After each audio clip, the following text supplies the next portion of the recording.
Mucho ha cambiado desde que el ferrocarril llegó a Jaén en 1866, 4 décadas después de la primera línea ferroviaria del mundo en Reino Unido y apenas 3 desde su llegada a España.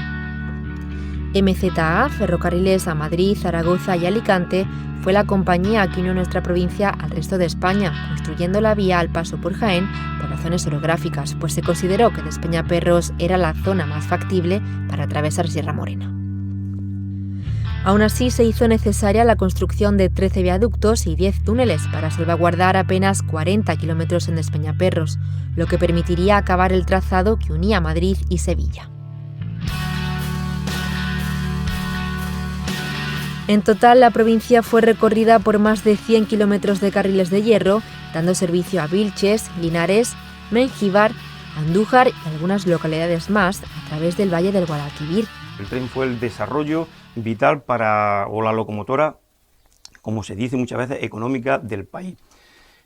Tuvo muchas transformaciones, por supuesto. Empezamos con la época del carbón, máquinas de carbón en las que se gastaba esa materia prima, con lo cual hubo una revolución industrial del carbón muy importante, se abrieron muchas cuencas, se consiguió muchos puestos de trabajo. A finales de la década de 1870, y tras varios proyectos fallidos de nuevos ferrocarriles en la provincia, se inauguró la conexión de la ciudad de Linares con la línea Manzanares-Córdoba. 2 años después se amplió con un ramal que daba servicio a la cuenca minera de esta ciudad. Cuando las compañías se establecieron aquí en Linares fue por el transporte de mineral, pues traían carbón para la bomba de extracción del agua, de la bomba de vapor, y se llevaban el plomo. En 1881 se inauguró el primer tramo del conocido como Ferrocarril del Aceite, tramo que comprendía el trayecto entre Espelúi y la ciudad de Jaén. La estación de Jaén no dejó de ser un de las demás estaciones, en este caso de Espelúi a Jaén.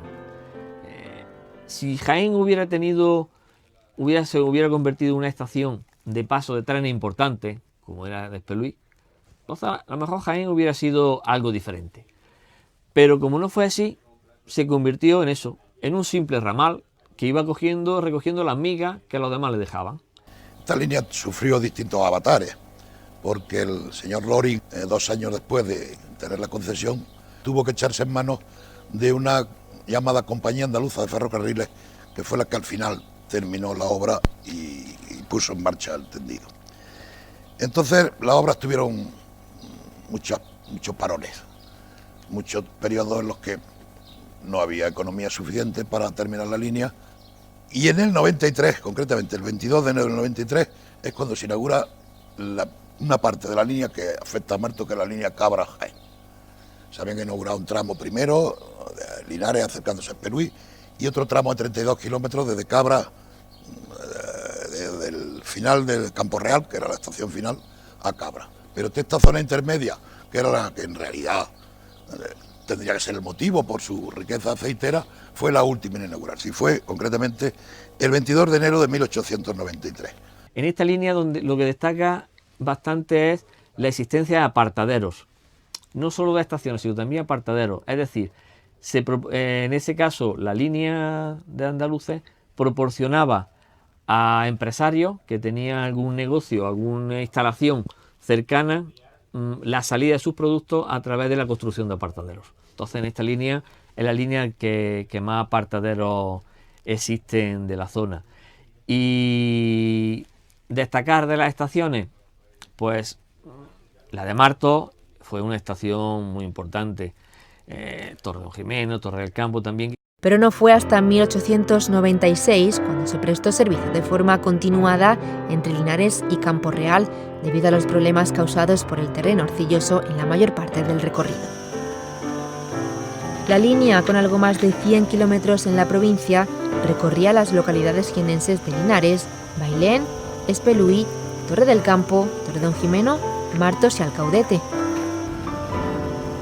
En ella destacaban construcciones como el viaducto del Arroyo Salado, el del río Víboras, obras del Daillé y Pillé, alumnos de Eiffel, que eran más propios de grandes líneas, pero que debido a deficiencias lastraron la utilización de esta línea. En noviembre de 1895 se inauguró el primer tramo en la provincia de la línea Linares-Almería, que unía las estaciones de Baeza y Quesada. Desde este momento, la estación de Baeza pasó a denominarse Baeza-Empalme. Año tras año fueron inaugurándose tramos y en 1899, con la construcción del Puente del Salado, realizado por 3 alumnos de la Escuela de Eiffel, el más alto de España durante años, la línea quedó prácticamente terminada. Solo faltaba el trayecto entre Baeza-Empalme y la estación de Linares-San José, que entró en servicio 5 años después, pasando a ser la cabecera. Construida por Caminos de Hierro del Sur de España, su recorrido atravesaba 11 estaciones de nuestra provincia a través de 115 kilómetros. En esta línea había algunas estaciones que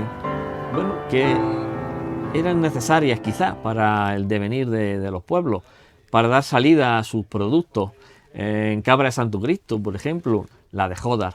En Jódar Úbeda era una estación que atraía sobre todo personas, y en cuanto a desplazamiento, y no hay que olvidar que hasta Jódar llegaban también las maderas que bajaban del Guadalquivir, de Cazorla, y llegaban allí y ahí se cargaban esas maderas que venían a través del río. Destaca el hecho de que en el término del pequeño municipio de Cabra del Santo Cristo hubiera 4 estaciones. En 1904 se inaugura la red de tranvías de Linares, ciudad que años después se uniría mediante este transporte a la comarca de La Loma, creando en 1915 el primer nodo intermodal de la península en la estación Baeza-Empalme, en la actual Linares-Baeza. En 1909 se inaugura el trazado conocido como Trenillo de la Carolina, que con casi 30 kilómetros de ancho métrico y 4 estaciones, unía esta ciudad con Linares en poco menos de 2 horas a través de Guarromán. Un ferrocarril de vapor de vía estrecha que era una compañía belga lo que lo estableció, y entonces traía todo el plomo de la Carolina, porque allí en el Centenillo de la Carolina no había grandes fundiciones, las fundiciones de plomo estaban en Linares.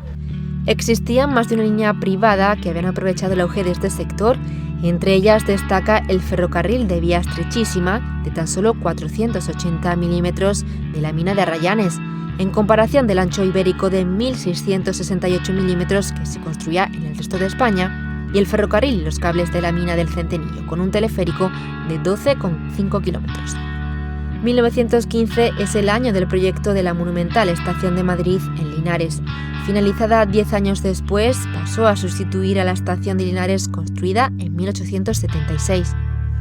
Años después, en 1922, se cerró el tramo desde Pozo Ancho Los Salidos del ramal de Linares a Las Minas tras 43 años en servicio. El ferrocarril estaba estancado. Aunque en realidad fue algo insignificante dentro de las expectativas que se mantenían respecto al crecimiento del ferrocarril.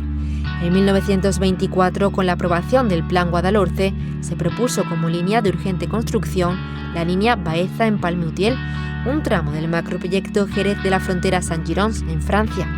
En Jaén constaría de 7 estaciones, 25 viaductos y 107 túneles atravesando la comarca de La Loma, la de Las Villas y la de Segura, con impresionantes viaductos como el del río Guadalimar, en Baeza-Empalme, el del Chorreón y el del río Gutar.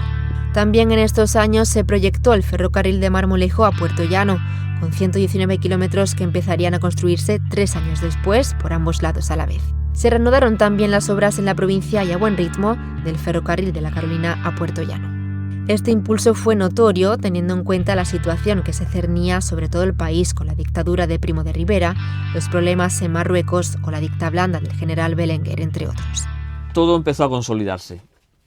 Ya los problemas, las deficiencias que se habían detectado en la construcción, que no fueron pocas, todas se arreglaron. Y a partir de esa fecha, de 1900 en adelante, hubo una época, yo diría que de esplendor.